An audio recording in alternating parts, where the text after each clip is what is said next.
Fairy Tail is back, and yes, Fire and Flame have been defeated. It's over, as we all predicted. And anyone holding out hope that they would actually get back up and that was just round one, no, it's over. They have all been knocked unconscious. The only one barely holding on is Webb, and he's about to pass out himself. And so you would think, okay, I guess we're heading towards the end then. No, we're not. For some reason, this turned into the end of Naruto, because we randomly have a new villain at the end that's even stronger than the OP villains that we already had, because fuck it, why not? Seriously, this is like the most Naruto thing ever. So I guess we should just go to it. So that energy that Igna felt apparently was not the rebirth of Dabragon. No, instead it was the Calamity Bloods. I have a feeling that this is a complete retcon at the last moment. That's the only way that this makes sense. Because apparently, those giant lacrimas was not the thing that Dabragon was working on for 400 years. Turning himself into a labyrinth and then slowly growing. No. Apparently, Igna did that all by himself.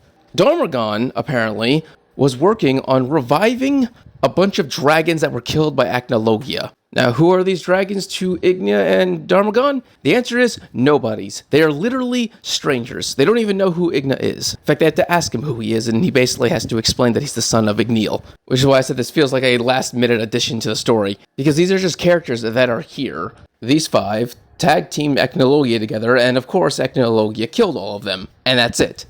The thing is, you could have done that with so many other dragons. The Dragon King Festival was a thing that happened 400 years ago where Acnologia declared war on all dragons, and he fucking slaughtered them. In fact, that giant graveyard of dragons below the castle in Ferrari's capital, that was where the Dragon King Festival took place. That's where Acnologia slaughtered every fucking dragon. So these 5 random dragons are literally unimportant in the grand scheme of things. And yet they're being hyped up as the new replacements for Fire and Flame, who are built up this entire arc. Like, I just don't care. I don't care about these guys. I wanted to see Fire and Flame fight. These guys do not matter. They're unimportant. They're just 5 random dragons that apparently Dabragon spent 400 years reviving. Why? What was the point? He didn't even know these guys, apparently. Igneel doesn't even know these guys. They're just complete strangers. On top of that, Igna's plan was to turn humans into dragons, so it wouldn't even matter if these guys got resurrected or not. The Age of Dragons still would have came back if Igna's plan succeeded. These guys do not matter. Like, this really just feels like it's tacked on.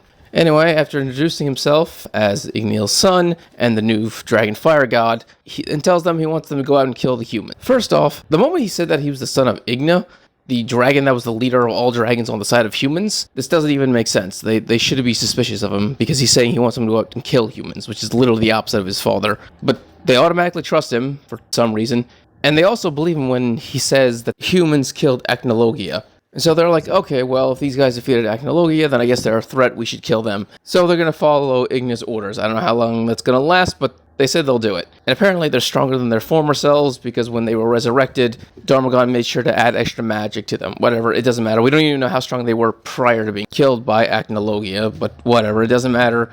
They're beefed up dragons, they're stronger than Fire and Flame, and now they're going to go after Fairy Tail. Here's the thing, I'm not even sure Fairy Tail's going to fight these guys. Well, there's like a 50-50 chance they will. The reason for that is based on all of their names, and what their attributes are as dragons. We have the Sea Prison Dragon, Anchor. We have the Rock Soil Dragon, Earth Build. Then we have Scissor Sound Dragon, Scissor Run. Life Jail Dragon, Levia. And the Earth Mother Dragon, Mother Glare. And based on all of their abilities and who they are, I'm going to assume, if I'm being honest with you, they're going to fight Diablos. Yeah, they seem perfectly suited to take on the Dragon Eaters. Now, that could just be an accident. That could just be, hey, since these guys remained the last minute, they have similar abilities to the last group that we made of Dragon Slayers. But honestly, if that's not the case, then this really does feel like a fight that Diablo should be able to handle. So we got 5 dragons, and we have 4 Black Dragon Knights in Diablos. So all that has to be done is Kira to become a Black Dragon Knight by defeating one of these dragons. I see no reason why they shouldn't, and I see no reason why Fairy Tail has to be involved in this fight at all.